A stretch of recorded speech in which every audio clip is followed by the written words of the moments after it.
కోడి పందాలు కొంతమందికి ఆట, కొంతమందికి బెట్టింగ్, కొంతమందికి అలవాటు. మనం బెట్టింగ్ పెడతాం.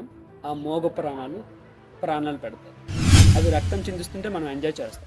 కేకలు దీన్ని సంప్రదాయం అంటారా? ఇది మన కల్చరా? సంప్రదాయం పేరు పెట్టి మూగజీవాలను హింసించొచ్చా? ఎటుపోతుంది మన సమాజం? ఎందుకు గవర్నమెంట్స్ ఎన్ని చెప్పినా, పోలీసులు ఎంతమంది చెప్పినా, ఎన్ని విధాలుగా ఎంతమంది చెప్పినా కూడా తిరిగి తిరిగి నువ్వు అక్కడికి ఎందుకు వెళ్తున్నావు?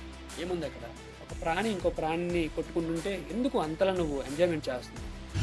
ప్రాబ్లం ఎక్కడ? చిన్ని ప్రాణి తన ప్రాణాలని పట్టుకొని రణభూమిలో యుద్ధం చేస్తున్నది తన ప్రాణం కోసం ఇంకొక కోడితో. సో ఇది నీకు ఎందుకు ఎంజాయ్మెంట్లా కనిపిస్తుంది? ఎందుకు నువ్వు గెంతులేసి కేకలేసి కేరింతలు వేస్తున్నావు? కప్పట్లు ఎందుకు కొడుతున్నావు? అవి రక్తం చిందిస్తే నీకు అంత హ్యాపీనెస్ ఏంటి?